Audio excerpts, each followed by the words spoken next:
United karon ang BTS Army sa Cebu para atangan og dungan nga mananaaw sa Netflix sa comeback concert sa ilang mga idolo.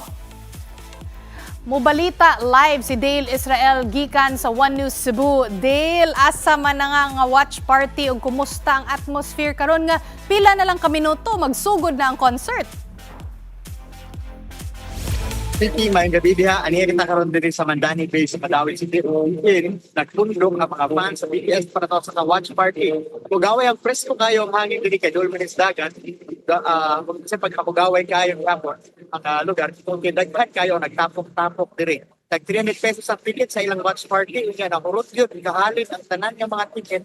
Apil na po sa ilang mga souvenir merchandise, sama sa pins, guguban pa. Mga alas 4 pa lang sa hapon, sige, nagsugod o bilya ang mga fans sa BTS. Itawag nilang grupo nga, Cebu BTS Army. Banaban nga ito nga niabot yun. Mga 500 na mga fans diri sa Mandawi, nagtapok karong gabi. Nagsugod ang ilang activity sa Spark area sa Mandani Bay. So, sa Tesla Light Show, na nagamit og 8 ka auto karon. Unya alas 7 live viewing so sa LED screen nga set up sa mga organizers sa Cebu BTS Army. Andam kayo sila sa mga balloon o uban pang mga big mga pictures sa ilang mga idolo na membro sa BTS Chiki. Tinapon doon. Paano na lang kung... Dale, kadungog ka na ako?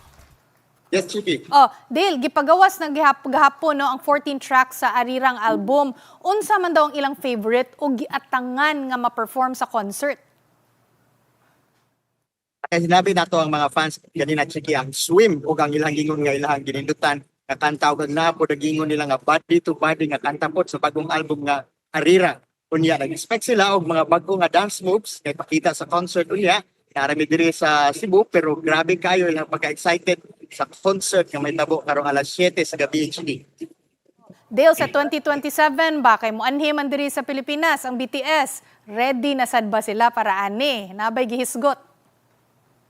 Tayo pa kayo ang 2027 Chiki pero ingon katong mga fans nga atong hinabi kanina nga nakapalit na sila og ticket sa eroplano padulong sa Manila kay mutan-aw sa concert inig 2027.